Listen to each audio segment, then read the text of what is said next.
Alors, voici notre deuxième vidéo sur les mitoses pour bien comprendre cette réaction, cette division cellulaire. On va revoir un petit peu tout ça de manière plus concrète.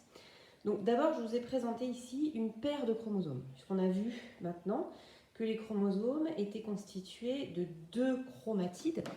Donc là, vous avez bien 2 chromatides identiques, reliées entre elles au niveau du centromère. Donc, quand j'ai une paire de chromosomes, eh bien, j'ai 4 chromatides identiques 2 à 2. C'est-à-dire que pour un chromosome, les 2 chromatides sont identiques.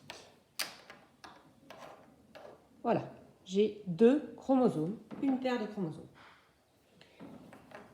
Alors, pour voir comment se déroule la mitose, j'ai choisi d'utiliser une cellule qui contient 2 paires de chromosomes, c'est-à-dire 4 chromosomes.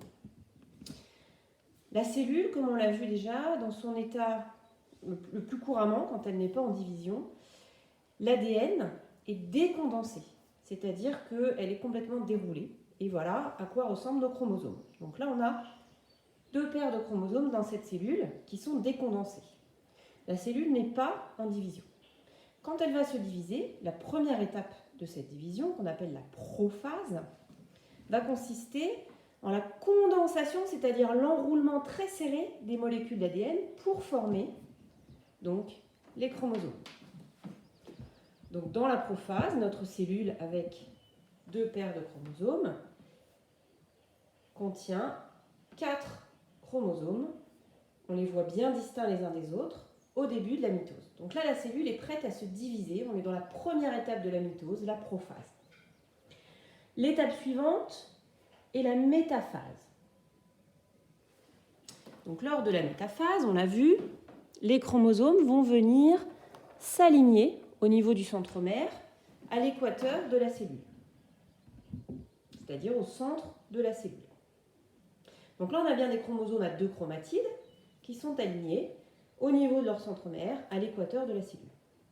On va passer ensuite à l'anaphase, c'est-à-dire la 3e phase de la division cellulaire de la mitose. Au niveau des centraux du centromère, les chromatides de chaque chromosome vont se séparer et migrer à un pôle opposé de la cellule, de cette façon-là.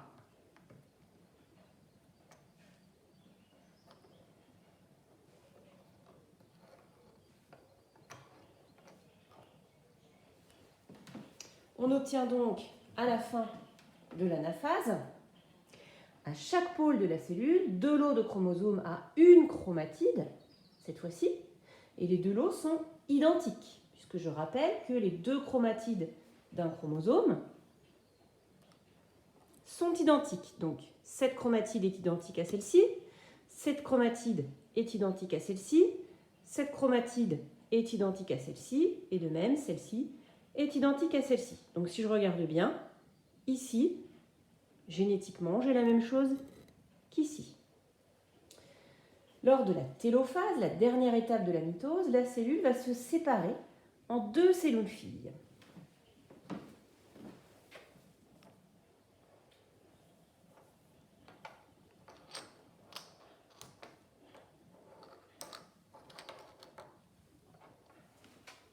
J'obtiens donc 2 cellules filles qui contiennent chacune 4 chromosomes.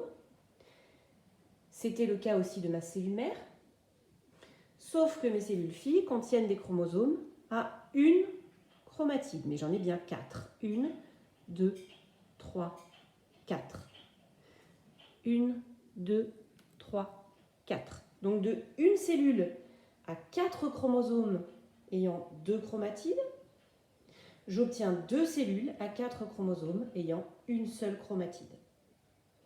En revanche, ce que j'ai ici est identique à ce que j'ai ici. Et c'est également identique à ce qui était contenu dans ma cellule mère au départ.